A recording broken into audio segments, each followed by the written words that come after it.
Estamos no ar com mais um do 0 ao 4.0 e hoje o assunto é muito interessante, é muito iluminado. Você já ouviu falar de cenografia? Sabe aqueles eventos, aquelas feiras que te deixam até emocionado, né? De sair do trabalho para visitar uma feira. Você vai ali para trabalhar, mas o ambiente é tão legal, é tão bacana, tão convidativo que você fica todo empolgadão, né? E hoje eu tô aqui com um cara que é simplesmente uma referência nesse mercado. Ele tem uma das maiores empresas, na verdade um grupo de empresas, mas dentre elas acho que foi a primeira empresa de vocês, Hugo? Não é a primeira, mas hoje é uma das que a gente toca com mais carinho ali, que toma mais da nossa rotina e demanda bastante atenção. É o core, né? O Isso. coração, o core business dele é esse. Mas eu vou deixar que você veja a nossa vinheta, o nosso resumo do que vai rolar nesse episódio hoje. E a gente volta na sequência com esse papo que vai ser muito interessante. Olha, isso é difícil, deve ser. Realmente isso é muito difícil. Fácil é transplantar um coração, fácil é mandar um foguete para o espaço e voltar. Isso é difícil, né? Então é bastante coisa, é substancial. E no ano passado foi um dos setores que mais cresceu, chegou a crescer 56%. Então, se for de evento aí, Rock in Rio, Brasil Game Show, Comic Con Experience, Fórmula 1... Né? Inclusive, hoje tem players no mercado que o cara ganha dinheiro com isso. Né? O cara atrai gente boa, o cara forma e o cara depois vira só. Proporcionar caminhos e criar variáveis para que todo mundo cresça. Acho que a palavra que eu gosto de usar é ecossistema, uma região que não tinha tantos galpões naquela época. Então, quando eu fui fazer a alocação do galpão, fui escolher o imóvel, fazer tudo, era muito calmo. E o dia que a gente inaugurou ainda não estava com estacionamento, com vaga. Então, todos os colaboradores, parceiros, toda a cadeia de fornecimento foi estacionando o carro na rua. E eu lembro que eu fui subir numa rua e era uma coisa, sei lá, de 100 metros. E era carro um atrás do outro, atrás do outro, atrás do outro. Não parava, não chegava. Eu tinha a memória daquela rua vazia e eu pude ter a percepção de quanta gente é impactada, envolvida, né? Quantas famílias. Né? Que, pô, às vezes o cara vê um acabamento no catálogo e fala, putz, que legal isso aqui. Quero minha cozinha inteira. Às vezes não fica aí, como ele achou que ficaria. Paginação, né? Lote, material que muda. Aí sempre tem essas questões que são normais, né? Quando você está criando uma coisa ali. Hoje eu aprendi demais na marcenaria por causa disso. Sim. Os caras pegam uma régua ali, o cara mede de um jeito que você fala, aí você tá fazendo. Você precisa ir no CAD, fazer uma linha para medir, o cara já resolveu. Então, assim, comprou a máquina, chegou lá, falou, agora eu preciso que o pessoal mude a rede elétrica. É isso mesmo. Aí o cara fica lá 6 meses, às vezes, esperando a empresa da rede elétrica tem infra trifásico, não é, né? E aí?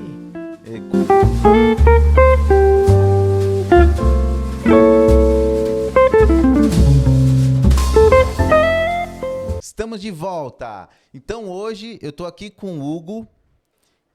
O Hugo Moraes, ele é um cara assim... Hugo, muito obrigado, tá? A gente tava falando aqui agora pela sua receptividade. Você que é um cara que já me inspirou bastante, sabia? Não sabia, mas obrigado. É mútuo. Verdade. Quando eu conheci o Hugo e o Rodolfo, que é o irmão dele, sócio, né? Numa empresa que eu trabalhei de marcenaria e eu tocava ali a parte de projeto. E pra mim, cara, era inspirador, assim, porque vocês caras novos, assim, empreendendo e aquela correria e a gente ali dando suporte, né, para a empresa de vocês. E era muito legal, assim, ver como é que a coisa acontecia. Cara, eu já tinha, assim, uma pequena carreira, né, mas no corporativo, depois estava migrando ali e entendendo um pouco como é que funcionava essa coisa do design. E aí eu vi aquela correria... Cara, você acredita? Até raiva eu já tive.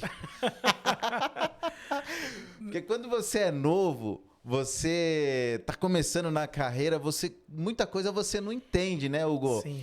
Então, assim, cara, a gente via aquela correria, os caras mandavam o projeto lá na época era 3D Max, né? Sim. Mandava aquele projeto, eu falava, cara, mas por que o cara não calcula o raio aqui, não sei o quê? Cara, porque esse era meu trabalho fazer, não o deles, entendeu? Só que quando você é novo, você dá dessas gafes, né, Hugo? Mas vocês já me inspiraram demais, cara. Obrigado Você, por o isso. Rodolfo. Muito obrigado. Eu que olhava assim e falava, cara, um dia eu vou ser igual a esses caras. Tenho certeza que tem talentos múltiplos e é melhor do que nós em muitas coisas. Não tenho dúvida disso, Edson. Obrigado pelas palavras. E você foi muito preciso em dizer. A gente começou, tudo nasceu muito voltado ao design. A gente sempre foi um estúdio de criação.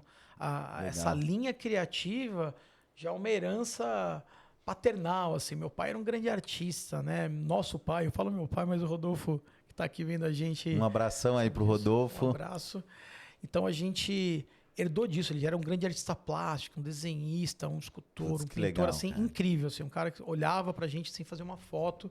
Talento que eu não tenho. Eu herdei um pouco mais da linha criativa, da linha de design, da linha de arte, mas num desenho mais técnico, com um olhar diferente sobre espaços, ambientes, produtos, né? Diferente de um cara que é um artista na essência da palavra, que seja talvez mais plástico. Apesar do design ter muito esse ponto, o design também tem uma linha muito técnica, né? Tem uma linha muito que você tem que tomar cuidado não só com a aparência, mas ele tem que funcionar. Ele tem que ter aplicação prática. Tem premissas, né? Exato, exatamente isso. E naquele momento, acredito que aqueles desenhos, a gente tinha que focar em duas dinâmicas. A gente tem a parte que é a parte técnica, mas tem a parte comercial. E às vezes os softwares que a gente utiliza para poder fazer o projeto, que vai fazer a melhor apresentação, que vai ter o melhor efeito gráfico, que vai impressionar o cliente para aquilo ter um contexto de venda, apresentar o produto no que ele é visualmente, é diferente da parte técnica. Apesar de a gente ter muita integração hoje em dia. Eu adoro Revit, BIM, eu acho fantástico. Mas era o 3D mesmo. Naquela época a gente desenhava... Até hoje a gente usa muito 3D, porque ele tem motores de renderização muito poderosos, o Corona, que dão efeitos muito legais. Sim, mas era isso. De fato, né? É que assim, a gente quando você é inexperiente, né? Você tem aquela coisa de achar que entende de tudo, né? Que o cara quer, não, porque... E é muito... É problemático isso até, né? Porque muita gente se atrapalha, às vezes, no começo da carreira ali, fecha portas, né? Muitas vezes por causa dessa inexperiência, do cara achar que, pô... mas, de qualquer forma, eu sou um cara que eu sempre tive esse olhar, assim, de admiração, né? E conforme você vai... acho que não sei se admiração é a palavra, mas de você olhar e falar, cara, esse cara tem o que me ensinar, né?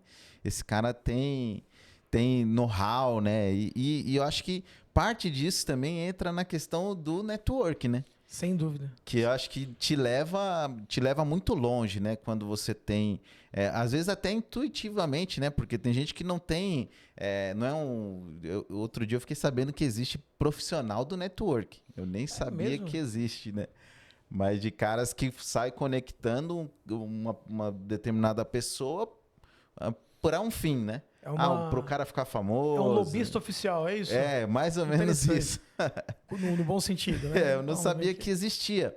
Mas tem gente que faz isso intuitivamente. Por quê? Cara, eu acho que, sei lá, humildade, são algumas características das pessoas, né? Gostar de conhecer a história das pessoas, isso te faz com que você conecte, né? Igual, se não fosse isso, a gente não tava conversando aqui hoje. É isso. Né? Eu olhei o Hugo, falei, cara, eu lembro do Hugo, tal, a gente trabalhou, vou trocar uma ideia, vou chamar ele lá no podcast. E eu chamei e estamos aqui batendo esse papo aqui. Obrigado pelo convite, mais uma vez. Imagina, Hugo. Hugo, fala pra gente então o seguinte, eu gosto de, como o nosso quadro aqui é do 0 ao 4.0, né? Que é o 4.0, toda essa revolução tecnológica aí, a gente fala pro pessoal de marcenaria, que está muito ligado, né? Uhum. E eu queria entender de você, aí você falou um pouquinho, mas qual que foi o ponto zero de vocês? Como é que começou tudo isso? A gente começou como... Muito tempo atrás, a gente começou nos anos 2000 ali. Tô velho, né? Bastante aqui. Imagina. Bastante coisa. Comecei minha carreira em 94, 95, na verdade. E eu sempre cavei meio que uma oportunidade para poder exercer essas aptidões criativas, essas aptidões artísticas. E eu passei por uma empresa que foi a empresa dominante, a empresa precursora desse setor de eventos que é tão rico. Quando a gente está falando de feiras, de cenografia, de corporativo, né? Sabe algum número? Movimenta muita grana esse mercado, O mercado né? de eventos no Brasil representa quase 4% do PIB. Então é bastante coisa, é substancial. E no ano passado foi um dos setores que mais cresceu, chegou a crescer 56%. Então, assim, é substancial. É que eventos, né, é uma área muito ampla. A gente tem evento social, então um casamento é um evento, um jogo de futebol é um evento, um grande show é um evento corporativo é um evento, uma feira é um evento. Então a gente atua em uma aplicação, uma área do evento que é evento corporativo, atuando, construindo espaços e ambientes para eventos, né, em uma das empresas. E foi daí que foi dando origem a tudo. Eu fui tratado, eu fui considerado um dos grandes criativos, né, um dos criativos que faziam grandes projetos para grandes eventos. Então, quando você fala de marca aí, eu posso dizer que praticamente já atendi nos maiores eventos do Brasil. Então, você vai pegar o que for de evento aí, Rock in Rio, Brasil Game Show, Comic Con Experience, Fórmula 1, Salão do Automóvel extinto, hoje já não tem mais, espero que volte em breve.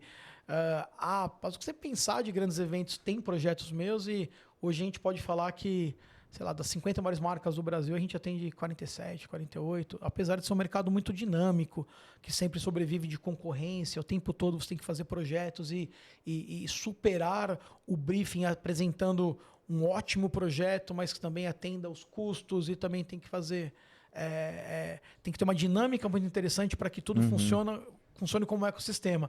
Então, eu já caí nesse mercado e dali, fazendo criação, a gente foi desenvolvendo para atender as empresas que faziam construções desses espaços. Então, chegou um momento que eu atendia todas as grandes empresas, fazia para todo mundo, e foi natural, a gente foi ir caminhando para se tornar, né, para nos tornarmos o que a gente acabou virando aqui. E daí veio inúmeros derivados que a gente vai... Você vai deixando de ser criativo e vai sendo um híbrido, você acaba virando empreendedor, né? Então, eu adoraria voltar para a prancheta, ficar fazendo ali só projeto, mas hoje não. Hoje a gente tem também que ficar no Excel. Não tem como mais, né? Tem que cuidar depende, né? Depende da linha que o cara toma, né? Mas automaticamente você vai...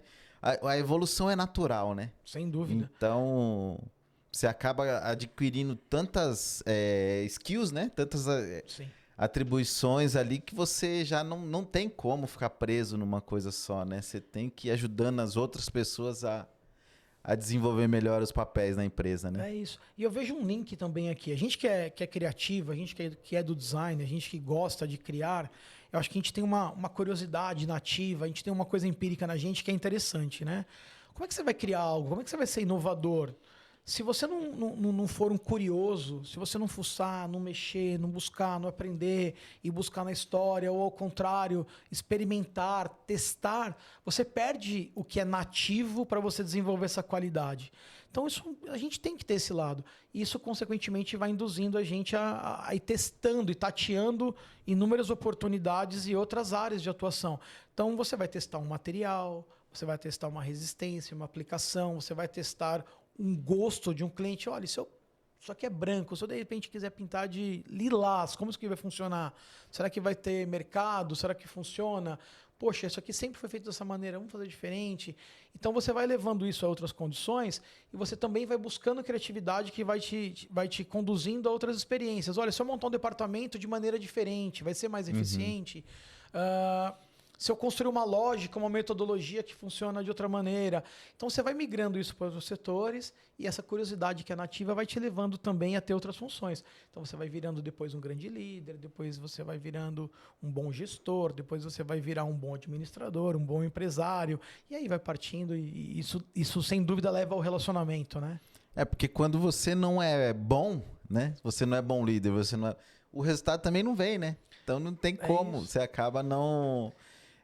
se você não buscar esse desenvolvimento, né?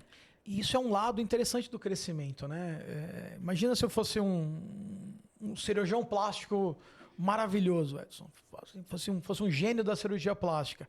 É muito legal, mas eu ia conseguir fazer uma cirurgia plástica por dia, talvez. Agora, quando a gente fala de empreendedorismo, talvez a gente tem que escalonar isso. E é diferente você ser um cirurgião maravilhoso, você ter uma clínica com inúmeros cirurgiões maravilhosos.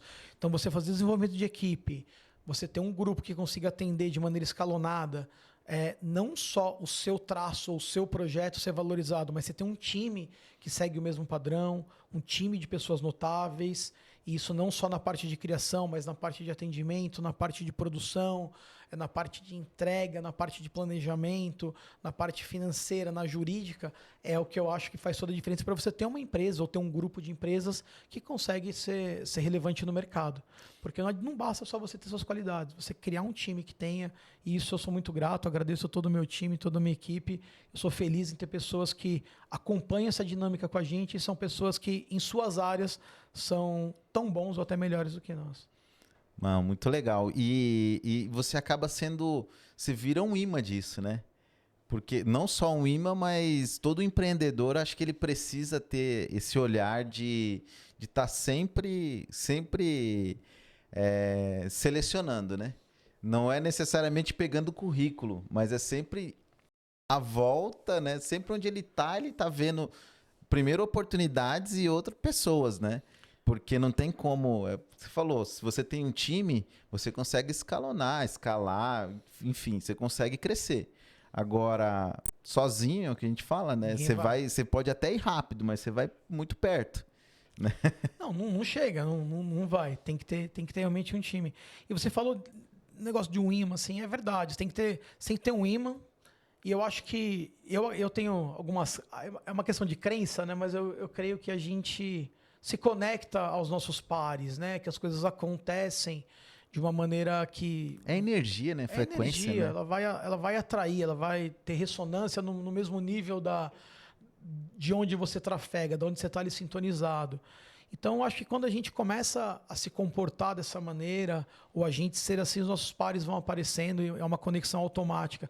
E esse faro é muito importante. Você poder falar assim, olha, de repente essa pessoa aqui, ela... Não é nem uma questão curricular, ela tem um currículo maravilhoso, é muito bom, mas falta alguma coisa que te dá fit. Você não consegue ali ter match com essa pessoa. E às vezes a pessoa está faltando uma oportunidade, às vezes não está no ponto técnico que você quer, mas você percebe que tem nela o que precisa, você consegue ver um brilho, você consegue ter olhar ali. E aí você pega essa pessoa e você fala, ela vai encaixar. E você trabalha com ela, vai desenvolvendo, daqui a pouco uma pessoa decola, isso é maravilhoso. Eu tenho orgulho de falar que a gente já formou grandes profissionais que estão conosco, e tem outros grandes profissionais que estão no mercado, assim, e é muito gratificante você poder olhar e falar, cara, enxerguei ali naquela pessoa alguma coisa e tinha. E daqui a pouco aquela pessoa vai indo e vai te entregando e vai superando, você fala que bacana, você vai ver aquela pessoa alçando um voo gigante, assim, é legal, é bacana. Eu fico feliz de ver o sucesso também de quem tá... E é importante isso, né? Porque todo cara bom, né? Um dia ele... Alguns não, né? Não sei, mas todo cara bom um dia trabalhou para alguém, né? Então, assim, você quer ter um cara bom no seu time mas ele não vai ficar a vida inteira com você, né? Inclusive, hoje tem players no mercado que o cara ganha dinheiro com isso, né? O cara atrai gente boa, o cara forma...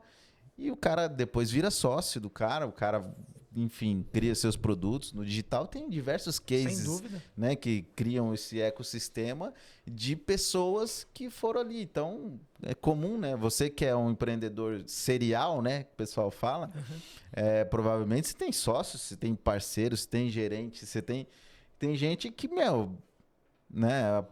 um pode tomar outro rumo, vem outro... E vem uma pessoa com uma ideia nova, você tem grana para investir, tem fit, como você falou, você vai para cima, né?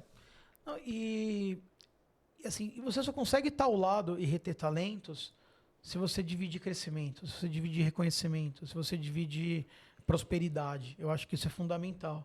Então, você tem que proporcionar caminhos e criar variáveis para que todo mundo cresça.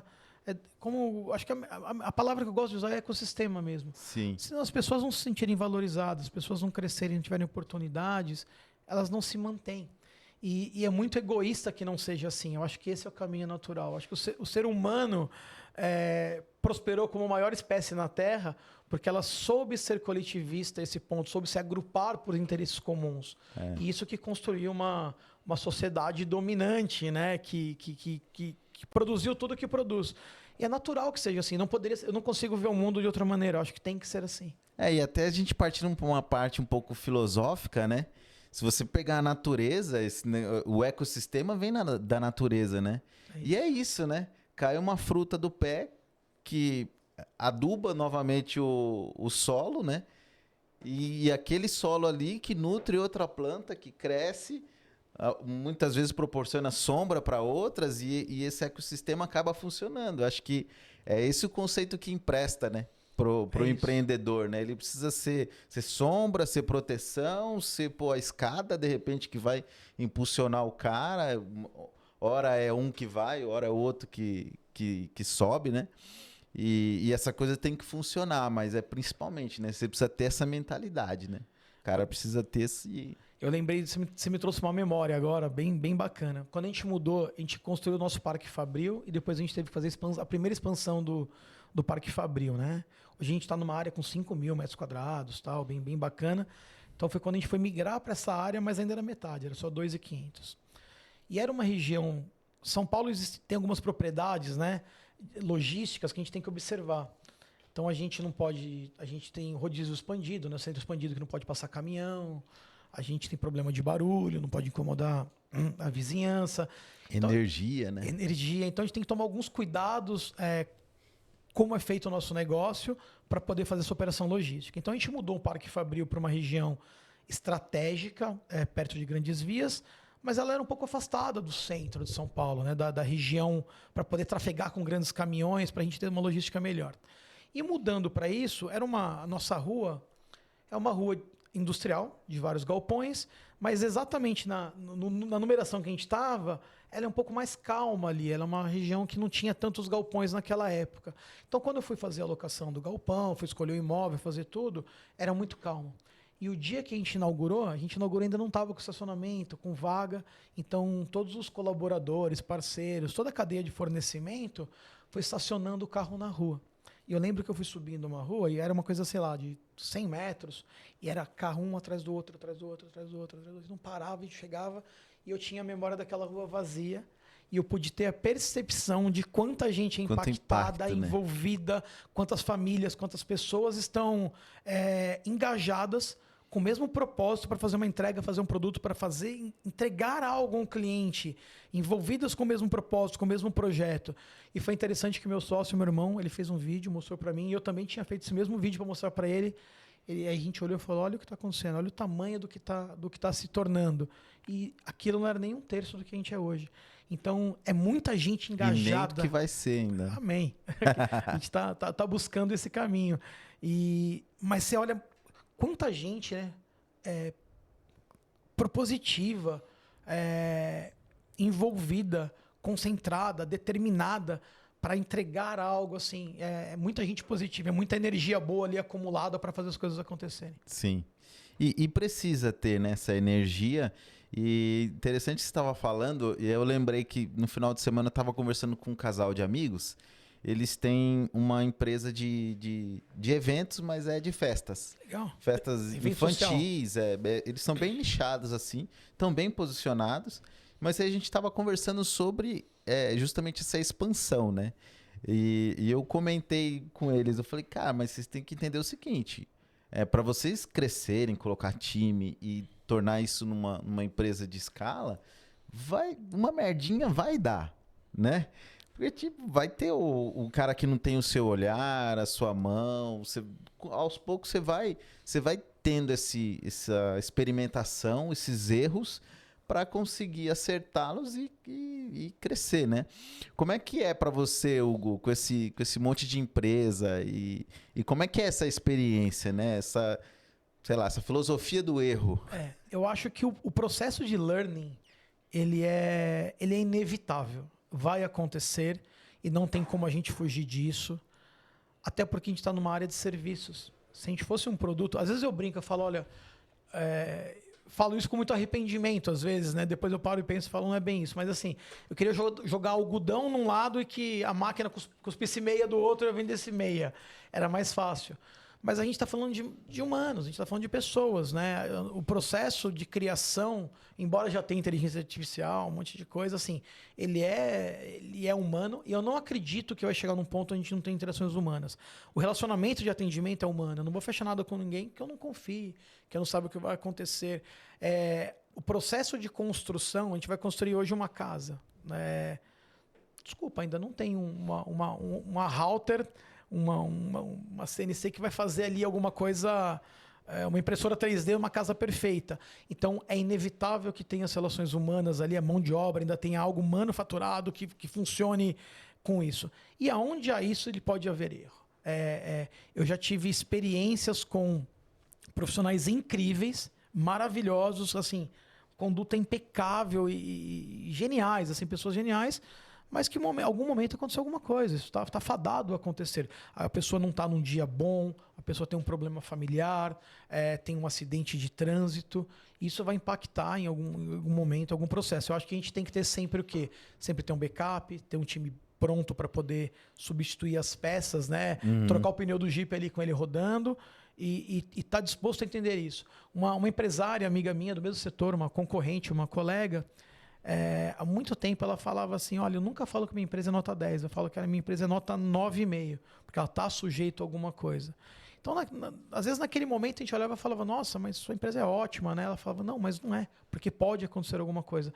E pode, a gente sabe que sim, ainda mais quando a gente é muito engenhoso, quando a gente está experimentando coisas novas, quando a gente está entendendo. E é um mercado que está sempre assim, né? E em eventos, Edson, especialmente, quando eu vou fazer uma feira, por exemplo, a gente está fazendo uma feira para qualquer mercado, a gente atende inúmeras indústrias. Vou colocar aqui o setor de energia solar, por exemplo, tá? de fotovoltaicos, etc.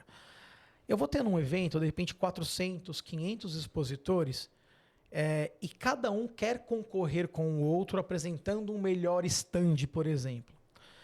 E cada vez aquela necessidade de apresentar um melhor stand, apresentar melhor a sua marca, o seu produto, ela é mais evidente. Então, no primeiro ano, a gente coloca um piso bonitinho, com uma sala de reunião, um barzinho para todo mundo tomar um café e tá bacana. No segundo ano, você vai colocar aquilo, mas também você vai colocar um display interessante. No terceiro, você vai colocar o display, mas vai ter, de repente, uma tela de LED com outra coisinha. No quarto, a tela de LED vai ter uma testeira redonda. No quinto, a testeira redonda já vai estar acendendo. Na outra, vai estar acendendo e piscando. Na outra, está acendendo, piscando e saindo fumaça. Na outra, vai estar acendendo, piscando e girando. Pouco, o cara já quer uma realidade virtual. Que é o que a gente já vem por faz. aí. Hologramas e vai. Então, todo ano a gente vai explorando os limites do que é mais interessante. Só que assim como o nosso cliente está fazendo isso, o vizinho dele, o concorrente do lado, também está fazendo. Só que existem limites de tecnologia, existem limites de verba, existe limite de prazo e de tempo. Então, cada vez mais, a gente está sempre trabalhando no limite. Qual que é o nosso prazo? Eu já cheguei a atender evento onde em 3 dias a gente construiu 42 mil metros quadrados. Então, assim, Caramba. É uma loucura. Eu construí um complexo ali na Faria Lima em 90 dias, projeto e construção, com 4 mil metros quadrados. Durou 2 anos esse projeto. Eu já cheguei a atender cliente que fechou um negócio comigo 3 dias antes do evento e a gente falava, vocês são malucos. A gente vai te atender, a gente vai fazer, mas assim, vocês sabem que vocês vão ter uma loucura, vocês vão trabalhar de madrugada, final de semana, porque a equipe aqui vai... É algo impensável. Não, pelo amor de Deus, vamos fazer, vai dar certo. E deu certo, obviamente com toda aquela insanidade que é um processo desse, mas deu certo. O que a gente não recomenda, tá? A gente não gosta de fazer. Evento eu tive bastante essa experiência. É bem corrido. Né? E sempre nisso, corrido. Né? Sempre você precisando apresentar uma inovação, algo diferente, você aparecer muito bem do lado do seu concorrente. Então, eu acredito que tenha muitas aprovações, né? É absurdo. Isso aqui não tá bom, muda. Porque é o serviço, né? Ele vai acontecendo, né? Ele vai nascendo no meio do caminho, né? Não é? E tem muitas instâncias, né? Tem muitos departamentos. A gente fez uma entrega ano passado para a Samsung. Foi um dos maiores stands, se não o maior stand da Brasil Game Show, da BGS. Uma feira absurda. Nesse stand nós tivemos, se eu não me engano, 42 revisões de projeto. E foram mais de 84 reuniões. É um projeto gigante, icônico, fantástico, assim, impressionante o que foi entregue ali e quanta gente envolvida. mas é um processo que vai sendo de desenvolvimento contínuo até a entrega, e durante o evento ainda houveram revisões e itens adicionais, que a gente chama de extras ao projeto. Assim, não vou levantar números aqui, mas eu diria que assim, pagariam outro stand, não da Samsung, mas os stands menores, só com o que teve de revisões. Então, num mercado onde a gente está sempre tentado, motivado a explorar o máximo de potencial, a criar coisas novas, é natural que tenha aprendizado, natural que tenham acertos e erros, alguma coisa que você falou, quero testar, quero ver qual vai ser o impacto, como aquilo vai funcionar. Você vai ter que descobrir. E aí? Normalmente a gente acerta, sempre dá muito bom. Mas tem um momento que você pode falar, poxa, aquilo não funcionou tão bem quanto eu queria, vamos aprimorar. Isso é desenvolvimento. Thomas Edison fez quantas lâmpadas, né? Antes de sair a primeira ali. Verdade. É isso. E quem não é quem não é do ramo, né? Às vezes um consumidor aí que está nos assistindo, uma pessoa que já fez uma obra, né? Às vezes o cliente tem muito disso, né? O cliente final.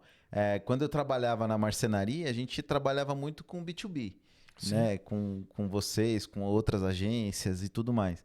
Depois eu fui pro moveleiro, né? E aí eu continuo um pouco B2B, porque é mais parte de consultoria, mas a gente vê a relação com o cliente, né? E o cliente muitas vezes não entende, né? Que, pô, às vezes o cara vê um acabamento no catálogo, fala, pô, que legal isso aqui. Quero minha cozinha inteira. Não, às vezes não fica como ele achou que ficaria. Paginação, né? Lote, material que muda. Aí sempre tem essas questões que são normais, né? Quando você está criando uma coisa ali. Hoje a gente tem muita ferramenta, né? Como você falou, softwares que traz uma realidade absurda, né? Mas ainda assim, às vezes o cara errou um pouquinho no tamanho da paginação ali, que é normal. Isso pode trazer uma diferença, né? E aí o empreendedor aí tem que saber lidar também com isso, né? E não dá para o cara absorver tudo, né? Porque senão o cara vai todo dia para casa chateado, né?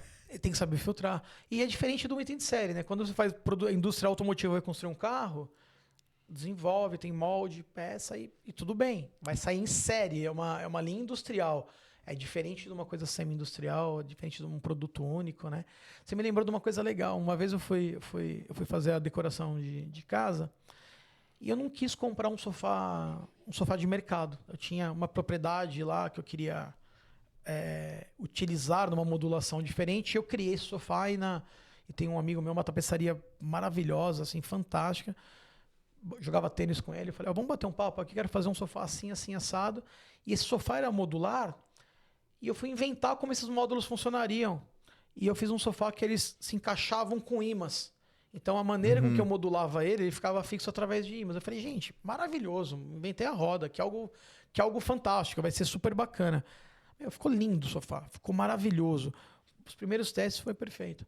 Depois, no dia a dia, quando eu fui entender, quando você solta o peso, deita, estica a perna, empurra, que aquilo não se acomodava como eu gostaria... É isso, é parte de processo de desenvolvimento de produto. Ele chegou a pensar, falou, Hugo, vou lançar uma linha de produto com isso, que vai ficar muito bacana. Olha esses módulos, eles se encaixam. Você consegue fazer várias formações e configurações de sofá com peças. Parecia até um produto que ia para o mercado. A gente olhou e falou, cara, pode ser algo fantástico. No dia a dia não funcionou tão bem quanto a gente esperava e tudo bem, faz parte. Faz parte do processo, né? Inclusive, interessante que você falou que no episódio passado... A gente trouxe aqui um designer da automotivo. Que legal. E ele estava falando justamente isso, né? Desse processo e tudo mais. Então a gente vai deixar o card aqui para você acompanhar lá como é que funciona esse desenvolvimento de produto. Aí me trouxe outra coisa aqui, né?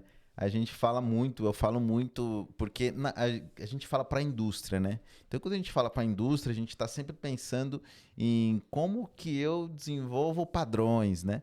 E o marceneiro, ele tem essa veia criativa, ele aprendeu a fazer isso, né? A vida do marceneiro eu arrumo o problema e resolvo depois. Né? É mais ou menos isso. O marceneiro raiz é isso.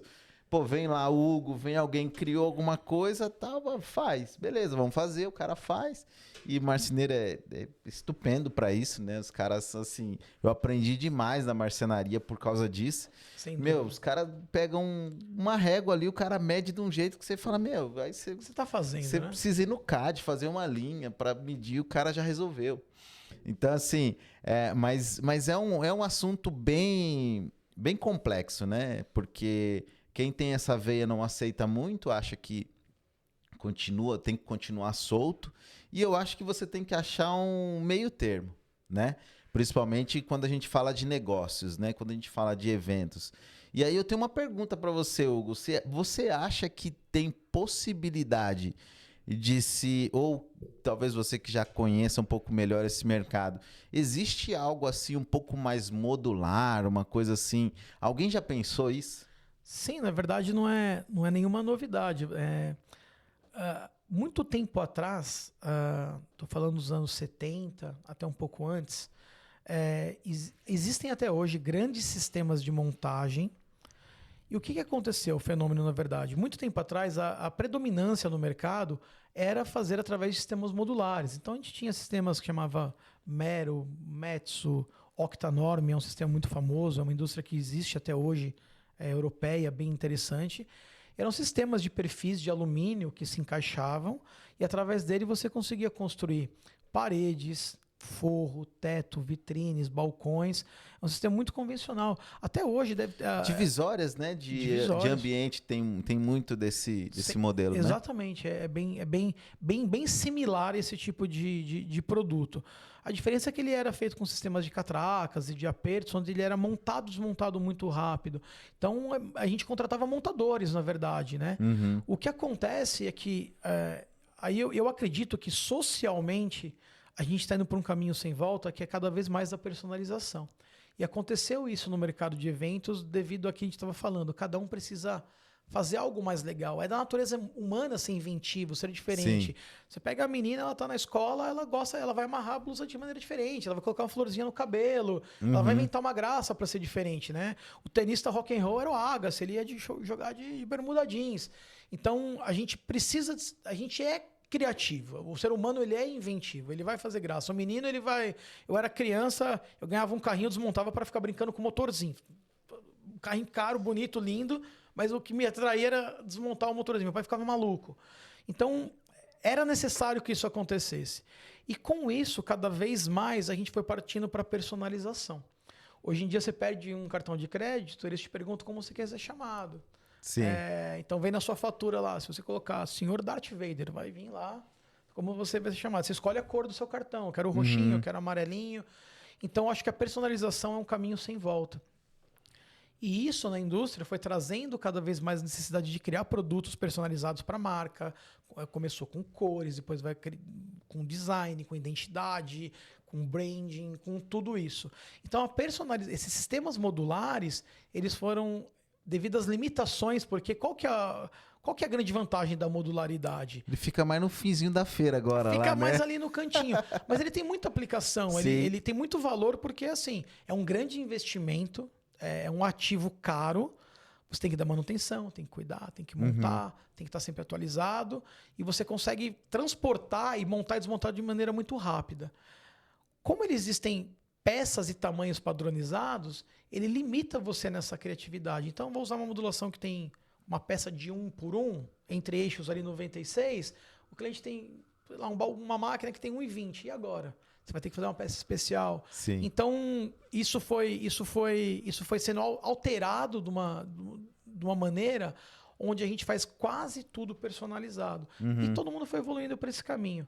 Mas os sistemas também estão evoluindo a um ponto onde a gente precisa pensar em modularidade. E até quando eu personalizo, também é modular, porque eu tenho que construir na minha fábrica e ninguém para pensar. Mas como eu transporto para um pavilhão? Sim. Como eu coloco dentro de um caminhão uma cumbagem? Se a gente transportar isso para marcenaria clássica, vamos falar de uma cozinha. Bacana. Como é que você passa as peças no elevador? A gente vai fazer içamento? Né? Então, assim, a gente tem que parar para pensar. Ou o tamanho da chapa na indústria. O MDF tem lá 275 por 1,85, né? 197. 275 por 1,85. Olha aí, cortando as bordinhas, né? Quadradinho. Então vai ter paginação. É modular. A gente vai ter que pensar como é isso. Isso para qualquer laminado, isso para qualquer tipo de material. Uma barra de ferro na indústria, 6 metros. E aí? Então, assim, a modularidade, ela é, acho que, uma premissa para fazer um bom projeto. É difícil quando a gente vai falar em construção civil, para você construir uma grande ponte. A guerra trouxe isso, né? Os alemães inventaram aquelas treliças metálicas que a gente consegue... A gente chama de treliça espacial, né? Fazer grandes coberturas num grande vão com poucos apoios. Engenharia pura. Não, e hoje é fantástico, né? Os caras começam a ponte aqui, vai indo, ela vai passando, ela vai se construindo no ar, né? Praticamente. Né? Por exemplo, para construir o canal do Panamá. Gente, foi uma loucura. Aquilo passou por várias mãos, né? Ali até chegar nos americanos, eles desenvolverem tiveram que desenvolver vacina. Na verdade, antes, né, os europeus já fizeram vacina ali para combater as doenças, né, daquela região tropical, para poder construir um canal. Então, olha quantos desafios você tem ali que ir superando para poder chegar no resultado. E então é interessante olhar isso. Às vezes o processo é o próprio caminho para chegar nesse ponto. E a modularidade é uma coisa que não dá para a gente deixar de fugir, porque a gente tem questão logística, tem transporte, tem que pensar nisso tudo. E eu vou te falar que eu tenho umas viagens, assim, porque a minha cabeça é de padronizar, né? Uhum. A gente vem aí de uma indústria de software, então, assim, a ideia é, beleza, cara, eu vou te dar o máximo de liberdade, mas com o máximo de padrão, que é, eu tenho custo, né? Eu sei se aquela matéria-prima tem no mercado ou não, eu sei que ferragem que eu vou usar, eu sei como que isso se comporta no CNC, enfim, eu preciso ter isso. E eu sempre fico viajando assim com esse mercado, porque eu vejo, cara, é muito difícil, né? Imagino que vocês ainda tenham muita dificuldade com fornecedor, porque geralmente é o pessoal mais artesanal, né? Não conseguimos ainda colocar toda essa tecnologia que existe na 4.0 de furadeira ponto a ponto, o centro de usinagem, porque ela demanda uma programação que antecede, né? Então eu sempre fico viajando. O cara que fizer, aí fica uma pérola aí. Quem quiser topar esse desafio, a gente vai junto. O cara que fizer uma modulação de que, o cara, um lojista, por exemplo, vai montar uma loja, chega lá e o cara, tem essa peça aqui que ela vai do raio tal, redonda, um complemento, igual hoje no residencial, né? Você tem peças que se complementam e formam uma cozinha linda, bonita, que parece que é uma coisa só. Uniforme, monolítico, né? Então, eu acho que uma empresa, uma pessoa que conseguir desenvolver isso, eu acho que vai ter muito sucesso. O que você acha? Sem viagem? Não tenho dúvida nenhuma. E você falou bem, mas assim, até as nossas peças que parecem grandes monolíticos, elas são feitas de maneira modular. Então, assim, as nossas paredes, por trás do revestimento, que é um revestimento único, é feito em várias etapas. Pega a alvenaria, é tijolo sobre tijolo. O drywall, né? O drywall, placas, por exemplo, e placas, isso, né? Agora, sim, os nossos forros, a mesma coisa. Eles parecem uniformes, mas é feito por placa e por pedaços. Mas embora a gente tenha CNC, embora a gente tenha inúmeras ferramentas absurdas. Por exemplo, a gente tem um departamento de planejamento enorme, onde eu tenho arquitetos dedicados só para fazer projeto técnico. O tempo todo eles não param de trabalhar, são brilhantes. Um abraço aqui para eles. Assim, é um absurdo que a turma faz por lá, mas, por exemplo, eu tive um projeto que eu entreguei agora, que o projeto ele tinha itens com curadoria da NASA. A gente teve que fazer esculturas. Eu vi. Por exemplo, de ônibus espaciais, escultura de objetos espaciais que não tinham como não passar pela mão de artesão. Eu poderia fazer, sei lá, a gente fez parte dessas peças imitando, que simulavam mockups, né, de robôs espaciais, feitos em impressora 3D, super legal, mas não tinha como não passar num acabamento de um artista plástico. Então o Sérgio foi o artista que atendeu a gente, o cara incrível, etc. Na hora dele pintar lá as pedrinhas que pareciam o chão de Marte, cara, ali no aerógrafo, fazendo, ele sentindo o que estava acontecendo para poder compor isso. Na hora de fazer equalização da luz para dar aquela ambiência, etc., tinha um luminotécnico avaliando, falando, olha, tá faltando um pouco mais de luminosidade ali, tá faltando um pouco de brilho ali, eu vou tirar, vou dar um pouco mais de sombra, o tom é esse. Vai ter que passar por isso. Ainda a gente vai ter que... e se a gente perder isso, eu acho que perde a naturalidade. É igual a gente vê uma cena hoje Quantas imagens são feitas hoje pelo Midjourney ou por outras inteligências artificiais? São lindas, são perfeitas. Aquilo vai tirar o trabalho do cara do Photoshop, do artista gráfico? Não sei. Acho que vai ser uma ferramenta dele. Mas você percebe quando a imagem é artificial e quando ela é natural. A entrega é fantástica, mas você fala, poxa, tá faltando alguma coisa aqui. E hoje, né? Hoje, para a evolução que tem, você sente que assim, é até a página 2, né? Você olha, você fala, meu, beleza. Talvez se você ficar ali esmiuçando, você consegue um resultado até muito legal, né? Quando você fala de escrita, até mesmo de imagem, né? Mas assim, é muito pouco controlável, né? Você digita ali um prompt e... Eu creio que vai ter profissional... reza, né? Pra ver o que vai aparecer, porque... Você vai ter que ter o profissional, vai ter que se especializar em setup, né? Ele vai fazer o prompt ali para ficar legal. E acho que as ferramentas também partem um pouco disso. Por mais que ela vai pôr um Neuralink aí para ler o que você tá pensando.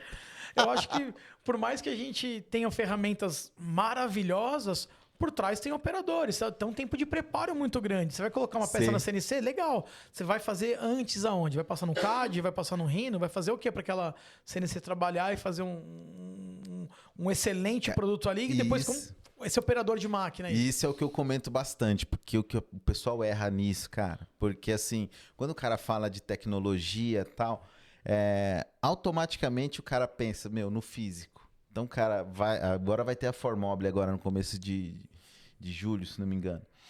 O cara vai lá, o cara se encanta, a máquina é grande, bonita, aí faz barulho e tá. O cara vai lá e compra a melhor máquina.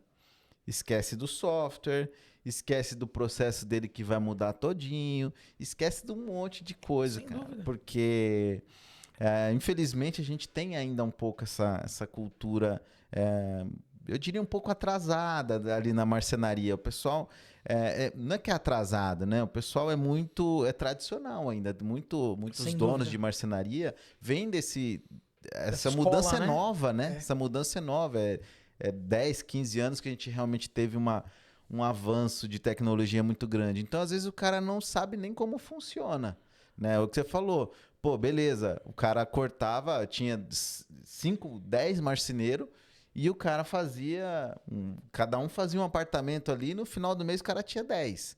Aí o cara põe uma máquina, ele se esquece que eu vou ter que programar 10 apartamentos para a máquina executar. Exato. E às vezes ele nem tem quem programa, não tem, às vezes nem o software. Aí o cara fica lá, aí o cara se vê com um cenário seguinte. Elétrica, e aí? Né? E o cara às vezes nem tem nem o marceneiro mais. Não, e antigamente ele ia no serrote na plana, né? Agora hoje... não vai mais. E por mais que você põe numa máquina, você faz uma peça no esquadro perfeita, chega lá a parede, não é? E aí? Não tem prumo e não tem esquadro. O cara vai tirar na utopia, vai tirar na plana e vai resolver na hora. Não dá para ignorar essas coisas. Até outro dia fui fazer uma brincadeira, né? Eu pedi para um pessoal fazer uma intervenção numa coisa que eu pedi. Ele falou, mas isso aqui é muito difícil. Eu falei, isso é difícil, deve ser... Realmente isso é muito difícil. Fácil é transplantar um coração, fácil é mandar um foguete para o espaço e voltar. Isso é difícil, né? Foi ser meio irônico ali, sarcástico, né? E aí, fazendo essa analogia...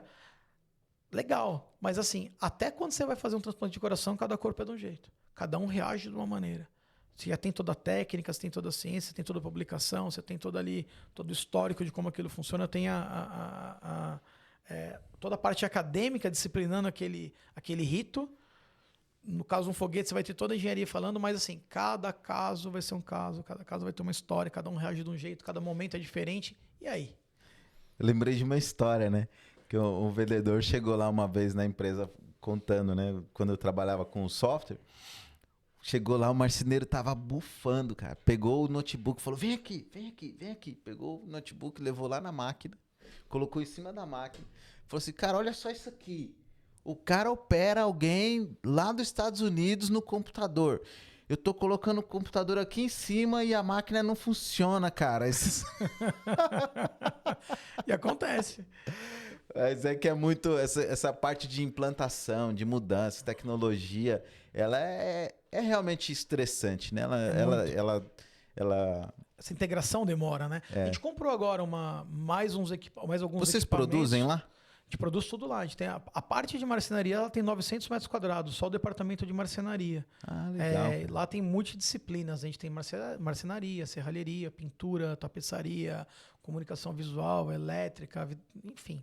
Você imaginar que é necessário para construir um espaço, tem. E às vezes ainda falta espaço, e às vezes falta disciplina, que a gente tem que contratar parceiros, fazer lá fora, porque, por exemplo, fibra de vidro, eu não faço lá. Uhum. Mas às vezes surge a necessidade de fazer alguma coisa. Automação. Outro dia surgiu uma demanda com automação. Cara, isso Fez aí através de parceiro.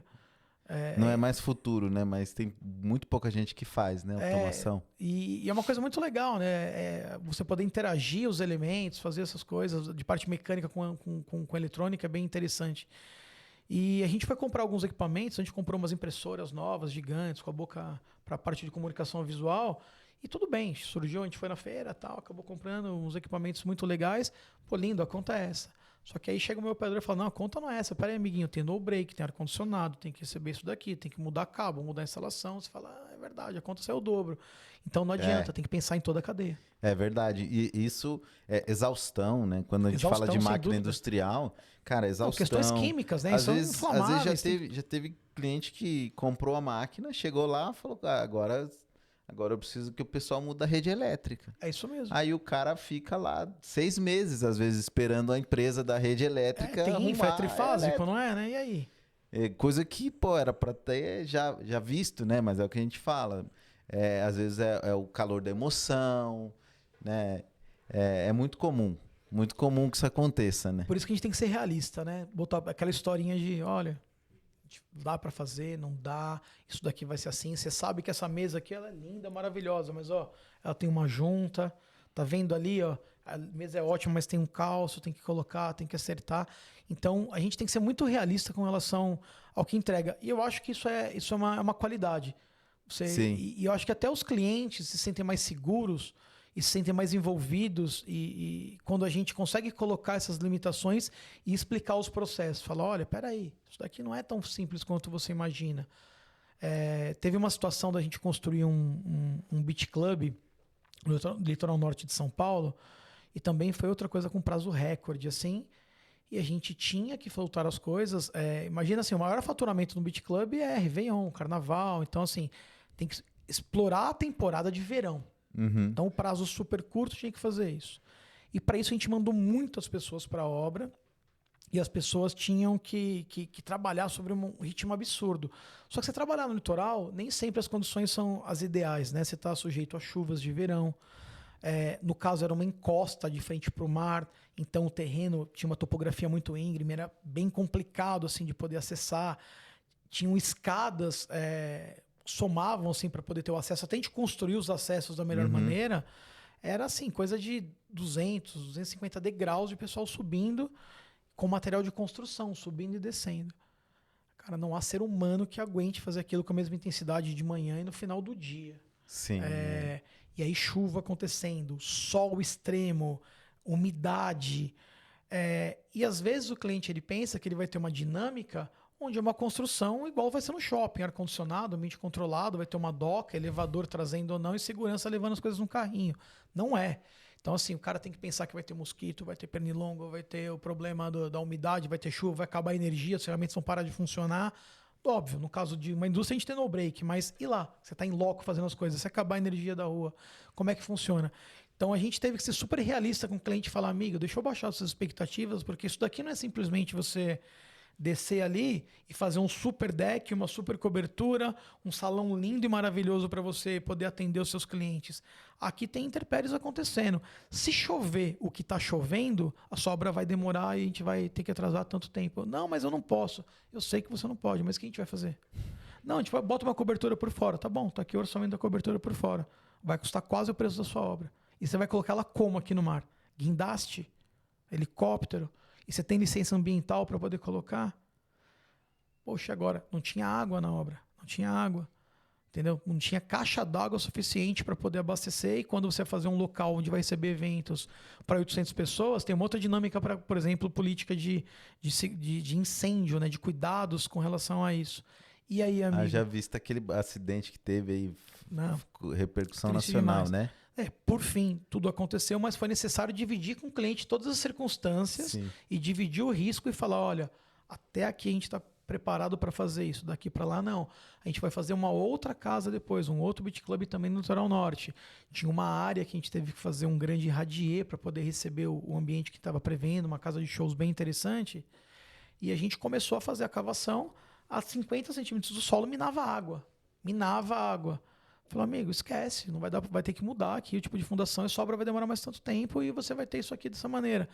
O cliente chorava, mas tem que entender que são as circunstâncias. Falta passos às vezes, né? Porque o estudo aí do solo é O cliente não tinha, uma etapa vamos fazer, importante. vamos né? fazer, pode fazer. Quando a gente foi fazer, começou a minar. Amigo, tudo bem, agora a gente descobriu que tem isso daqui. E agora? O que a gente faz? Vamos dividir aqui agora os problemas e encontrar a solução. Encontramos a solução, fizemos, deu tudo certo. Mas é isso, existem... Para tudo tem uma solução, mas Sim. tudo implica também tempo, desenvolvimento, planejamento. E Hugo, que bom, você tocou num ponto importante aí, que eu queria assim que você dividisse um conhecimento aí, que eu acho que tem bastante gente que às vezes o cara tem uma habilidade, uma coisa ali, ele fala, meu, vou abrir isso pro mercado, eu vou vender serviço, alguma coisa assim. E como é que você construiu essa pegada assim do comercial, né? Porque tudo você descobre que você é bom em algo, você vai vender isso, você descobre que você precisa ter um processo comercial, você precisa ter coisas que o cliente precisa saber, como você disse. Como é que vocês construíram esse comercial? Como é que são as etapas aí de vendas que vocês executam? Fala só o que der para falar. Eu sou um cara que eu não tenho tantas habilidades comerciais, eu não sou nativo nisso. Minha habilidade é criativa, né? Mas qualquer empresa, você pode ter um produto maravilhoso, e se você não tiver vendas, acabou a sua empresa. Você tem que ser vendável, você tem que ter oferta, né? Você tem que ter demanda, você tem que criar todo esse movimento. No nosso caso, a gente sempre busca ser extremamente técnico. Então, quando a gente tem um bom produto, quando a gente tem uma boa entrega, que são as habilidades que você citou, né? Você falou, você tem uma habilidade, tem alguma coisa, e você tem um mercado onde há demanda, eu acho que isso já é o primeiro passo. Você fala assim, eu sei entregar o que você precisa, eu sou especialista nisso e tenho capacidade para isso. Se você conseguir apresentar isso de uma maneira consistente para o cliente, eu acho que está tudo resolvido. É só uma questão de equalizar custos. Porque não adianta eu pegar e falar, olha, tá aqui a garrafinha d'água, essa água é maravilhosa, mas custa R$85, ninguém vai pagar. Porque lá fora a água custa R$2 a garrafinha. Então não é o preço que você quer cobrar. Então eu acho que para você construir boas vendas, você tem que ter sempre uma referência de mercado com relação a preço, ao que você vende, ao que você entrega, você ser comprometido com o que você faz e fazer muito bem feito, e você poder atender essa demanda de maneira efetiva. Aí, obviamente, existem inúmeras técnicas de vendas, existe um departamento muito competente, hoje tudo que a gente faz é muito bem controlado e muito bem gerido por um CRM. Às vezes a gente tem problema de sold out, a gente vendeu a limitação da fábrica, isso deve acontecer também no mercado de marcenaria, não tenho nenhuma dúvida que acontece. Então, a gente tem sazonalidades. Eu tenho momentos onde a minha fábrica tem 5.000 metros quadrados e naquele momento ela está ociosa, porque aí existe um intervalo ali que ela está parada. Mas num outro é o contrário, eu tenho que falar departamento comercial, por favor, para de vender, porque não tem mais mão de obra no mercado, eu não tenho mais espaço físico para construir. Não, como assim tem que atender? Falo, não dá para atender, porque existe limitação. Então, esse balanço, né, esse setup de um departamento comercial, ele depende de muitas configurações, ao meu entender. Mas a gente usa ferramentas de marketing, a gente tem um turnover de clientes muito baixo, então isso é muito importante. Então, nossos clientes eles normalmente são muito recorrentes. Hoje, os nossos clientes têm 92% de satisfação. Então, a gente pega uma lista de clientes, olha aqui, vem cá. Vamos ver quem está feliz com a gente ou não.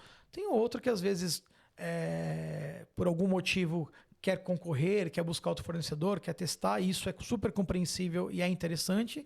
Mas você ter 92% de recorrência, a gente já chegou a fazer 121 entregas em um ano. Parece um absurdo, né? Uma entrega a cada 3 dias é literalmente isso. E vou te falar que, às vezes, tem 14, 15, 2 entregas simultâneas, não é nem em 3 dias. Uhum. E depois tem intervalos que ficam sem nada.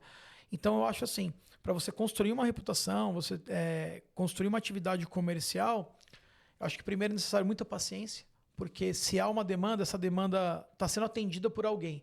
Mas um designer muito bom, um amigo, até ele tem um podcast também, outro dia eu dei uma entrevista nesse podcast, e ele estava desejando entrar na área do empreendedorismo, né? Abrir a empresa dele e tal. E aí ele me mandou um recado tal, e falou assim, Hugo, queria que você me desse uma dica tal. E aí quando ele falou que abriu, eu falei uma coisa para ele, eu acho que vai de encontro com o que você está me perguntando. Eu falei, olha, você é um cara que tecnicamente é ótimo. Se você for comprometido com a sua entrega, já tá tudo ok, é o que todo mundo precisa. E a demanda já existe. Só que ela está sendo atendida por alguém. Se você for insistente, você tiver paciência, você continuar fazendo o que você faz com qualidade e se comprometido com o que você faz, vai surgir as oportunidades para você se encaixar no mercado. Então, acho que a maior dica é essa. Você está no mercado que demanda existe, você não precisa criar a demanda. Você é bom, você sabe fazer, tenha paciência, vai trabalhando, faça tudo direito, faça tudo muito bem feito. Invista em promover o seu pessoal, porque vai ter sempre gente precisando do seu trabalho, que vai dar tudo certo. E, honra seu compromisso. Eu acho que o básico bem feito é o que funciona. Não tem fórmula mágica. Você sabe disso. Sim. Vamos usar o cantor de botequim aqui. Cara, às vezes você pega um cantor que ele é fantástico, o cara afinadíssimo, maravilhoso, canta lá no barzinho e não vai estourar. E às vezes você vai pegar um cara que nem é tudo isso, mas ele entrega, ele é apaixonado, ele luta, ele vai atrás, ele acontece. E o cara carrega a multidão nas costas, mas o cara não atinge tal nota. Sim. Tem um lado disso. Tem um lado que você brilhar no empreendedorismo, você tem um lado ali de falar, olha, eu tenho vontade, eu vou atrás, eu sou insistente, eu entendo o mercado, eu vou evoluir, eu estou aceitando o que tem que fazer, eu vou fazer dar certo. É a relação transpiração e inspiração, né? É isso. Eu posso te afirmar, assim, os meus projetos mais brilhantes, às vezes nem são os que são construídos, porque estão numa concorrência. Eu diria que 30% dos meus projetos hoje são os que são construídos. Tem alguns fantásticos que você vê construídos, mas assim, eu tenho projetos maravilhosos que nunca saíram foram apresentados para o cliente e não saíram. Tudo bem, não virou, não converteu, não virou venda, mas tudo bem. E vamos continuar. E uma hora vai aparecer essa oportunidade. Dizem que grandes arquitetos, eles estão prontos, estão maduros aos 60 anos de idade. Hoje em dia a molecada quer se aposentar com 45. Então, chegar na janelinha, né? É isso. Hugo, cara, a gente ficaria aqui, eu acho que horas e horas, né? Batendo esse papo aqui. A gente tem muita coisa ainda. Eu já te deixo o convite pra gente fazer uma próxima, Obrigado. Né? Talvez mais voltada aí a essa questão do empreendedorismo serial. Como é que o cara lida com várias empresas e tudo mais. Eu acho que você tem a agregar muito também. E estamos aí, sempre à disposição. Muito obrigado. Queria que você deixasse aí um recado final. Suas redes sociais, para quem quiser achar e acompanhar o seu trabalho. Ontem mesmo eu estava vendo um vídeo lá da casa no Litoral Norte, né? Sim. Bacana demais, uma coisa assim. Vai te inspirar, com certeza. Que legal, obrigado. Eu que agradeço, Edson, pelo convite. É um prazer estar aqui. Fiquei feliz que a gente conseguiu bater a agenda para poder, né, marcar esse papo. Da minha parte também, a gente poderia falar por 1000 coisas por horas, né? Antes a gente já estava ali conversando sobre coisas interessantíssimas e Sim. É uma alegria poder aprender, dividir, somar aqui contigo. Você é um cara que também me inspira. Obrigado por isso. Quem quiser seguir as redes da Fink, vou passar aqui, é o finkideias.com.br. A gente tem também o nosso perfil no Instagram, né? @finkideias. Lá tem todas uma das empresas que a gente está falando aqui é ela. A gente tem outras empresas do grupo também. O meu perfil pessoal é Hugo R. Morales, tá bom? No Instagram. E lá eu divido um pouquinho também dessa rotina, um pouquinho promovo um pouquinho dos nossos trabalhos. É que tem muita coisa legal para a gente poder fazer juntos aí, pode ter certeza. Bacana, Hugo. Agradecido. Agradeço você aí também pela sua presença. Você que gostou desse conteúdo, compartilha com alguém que você acha que faz sentido. Não se esqueça de inscrever no canal, dar o seu joinha aí e deixa seu comentário aqui. O que você achou do papo? Se tiver alguma dúvida, manda ver. A gente encaminha o que for necessário aí. E obrigado pela sua presença. Nos vemos nos próximos capítulos. Fechou.